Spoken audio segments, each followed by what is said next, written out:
dealer, Kemp Kirsch of Two Wheeler Dealers, let me use his shop today to show you how to mount some products, some BARYAK products on your bike for bike packing. This is Tom Thorne, very good friend of mine. He's doing Trans-South Dakota this year, and this is the steed that he built to do our race. And it's pretty amazing. I can't believe how light it is. Titanium frame. Bike bag dude did the frame bag for him, but we're gonna set Tommy's bike up for bike packing, and we're gonna put some BARYAK products on it. So what we got here today is this is the new BARYAK Expedition for 2018. You can see we actually made the space from here to here. You wind up being a ½ inch longer. We also took out some supports in here, and we still pass a 150-pound stress test.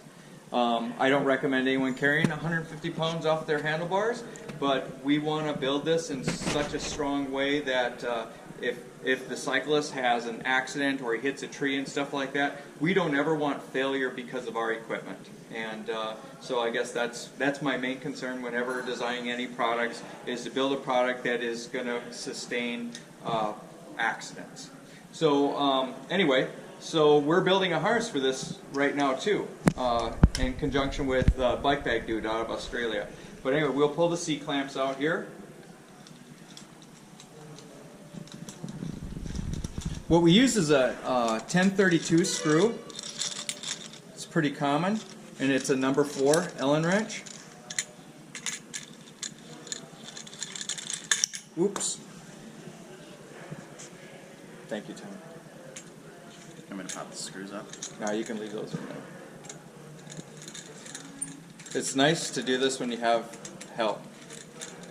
So, and on Tom's, we're not putting the carbon fiber bar ends. If Tom wants to do that at a later time, we can do that, but he's setting up more for bike packing in rough terrain, and that position isn't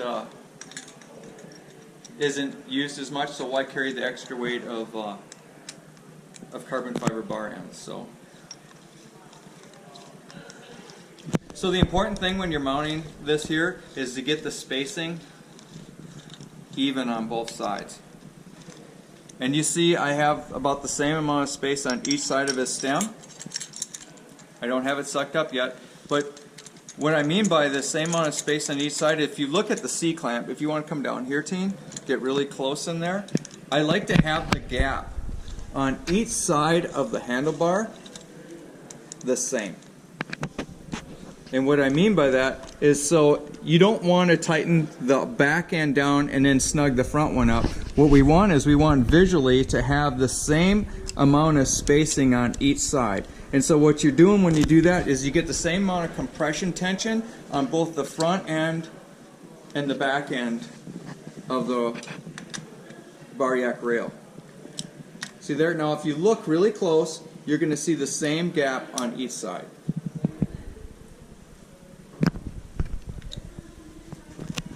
And I've done these a lot, so I'm just eyeballing what I think Tommy's going to be as far as the comfort is for the pitch on his bike.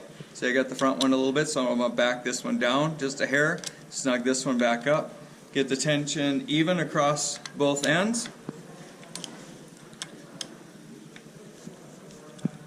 And there it is. So that's it. It's all mounted, ready to go.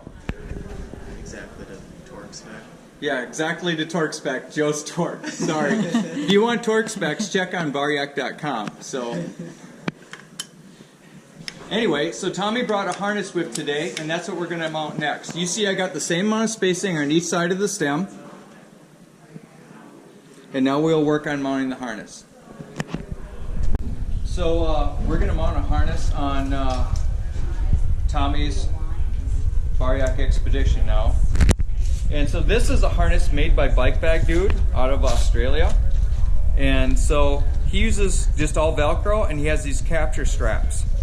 I added these to his so I can mount quick release a front bag on, and I'll show you that a little bit later, because a lot of people are running accessory bags. So first of all, when I mount these, I just mount them on loose, just like you're seeing right now with the Bike Bag Dude. Put this on here. See, it's just sitting on here loose, just hanging in place. Here, team, would you hold this harness for me?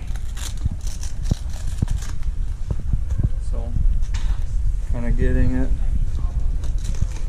The big advantage of the BARYAK, and this before I cover it up, I want to show you. So if you look, we'll lift Tommy's bike up a little bit. Look at the spacing in between his head tube. And so the big advantage is if you're using traditional bar rails or bar bags and you attach it on here, what you end up doing is you end up prying everything up against your bar, and it creates undue stress right here, which can create premature wearing, and also it can pinch your shift cable. So coming straight out of your shifter, it can be bent as much as 45 degrees or whatever, and that would cause your cable and your housing to prematurely wear out. So with the BARYAK, it extends you out, and you're not touching the head tube. You're not mounting anything to the head tube anymore. It's all off the front BARYAK rail right here, and then off the handlebar. And so, like I said, we're going to go up here. We're going to capture the handlebar like this here. Push this down.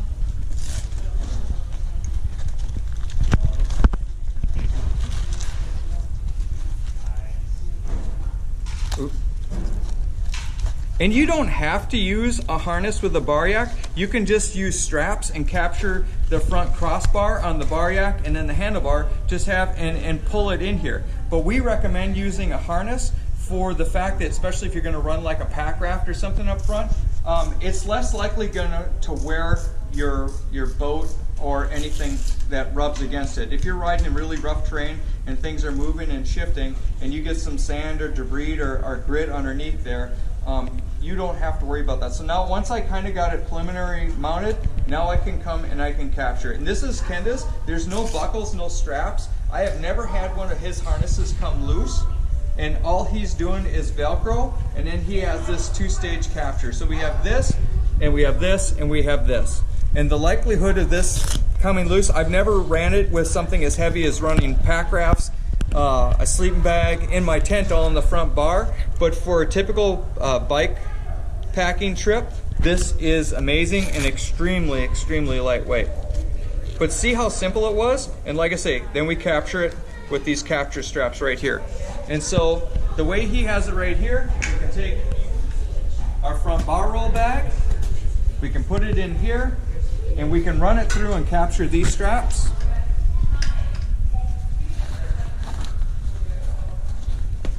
Put right through there.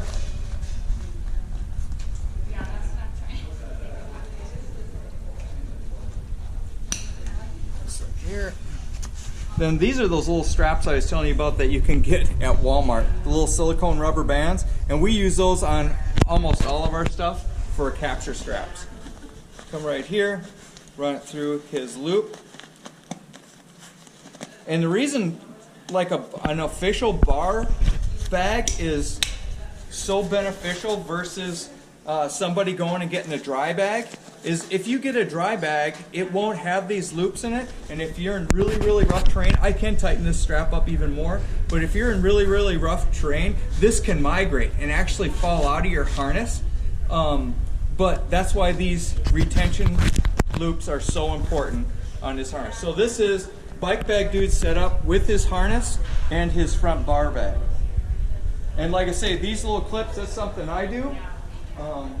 I don't have my front bar bag with, but Tommy's got one that's made by Relevate. And so I have these clips. You can buy these clips from Relevate Design. I buy them and I have them stitched onto all my harnesses, whether it's Relevate or Bike Bag Dude. And well, this is made for the old style Relevate, so the spacing isn't quite the same. This will give you an idea. Oops. There. There. And the reason I like this is because it runs the exact same spacing all the time, and if I want to go anywhere, I can just push these two buttons and I can drop it off. So I also have capture clips on the back side, and I can clip it in so this thing stays really, really steady. I just snap them in back here. I have other right back here. And I'm not going to do that right now, adjust those all the way up. I just kind of wanted to show you. But see how secure? There we go. So that is a Bike Bag Dude harness and a Bike Bag Dude bar roll. the shape around this bar and set down a lot nicer, and it also gives you suspension. So if you're riding on really bumpy gravel roads, this is actually floating and giving you suspension and taking out a little bit of the rumble out of the road. So anyway, so that's that idea. It was inspired by the Iditarod Invitational. We needed something that would be durable in sub-zero temperatures. The adhesive that is used on this is rated for -40, and its tensile strength on this Velcro is, I think it's like 15 pounds per square inch, and so it's once you set it on there, she's pretty good. So, but anyway, so that's a few products, and then we have our Garmin bracket, which is this right here. This mounts on here, so if you have any of the Garmin Edge type products, you can mount this on here, and we build everything to kind of play nice together. And so if you want the armrest and you want the BARYAK or the Navigator bracket, they all play nice on the same arena. And this is actually drilled and tapped out, so we have drills on the bottom, so you can with the same spacing as a standard water bottle holder, so any accessories like a pump bracket to carry a battery or whatever can be mounted off of this. So it goes like that there.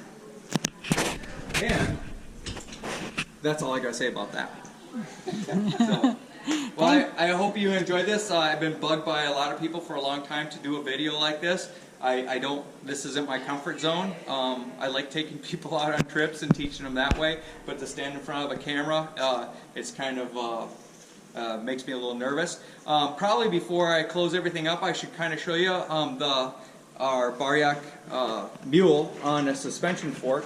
And so what we choose to do here is we ran it on the backside, because this bike I use in really, really rocky terrain on really, really narrow trails. And so by doing it this way, if I'm running into rocks, it's kind of tucked in out of the way. And like I say, I'll typically run sleeping gear on one side and I'll run my cook stove on the other side. But you can kind of see it's out of sight, out of mind. And then to kind of show you why the BARYAK is designed, so in here I'm able to hide all the K-Lite lighting products. Inside here I have a sine wave inverter, I have my switch for high and low beam, and back here I have my charge switch, so I can switch to Garmin or to my headlamp just right there. So everything fits nice and neat, and I like to carry a battery cache, so I'll carry that back over here. So my dyno hub is charging my battery bank. My battery bank has pass-through technology, and so that is charging my Garmin. Everything's playing nice, and I can sustain myself for days and days, maybe weeks, or like a month in Vietnam and Laos and Cambodia. So anyway, that's all I got to say about this. I hope you enjoyed it. I hope you learned something. If you have any questions, please don't hesitate to text or email me. I'm very approachable. Again, thank you very much, and have a great day.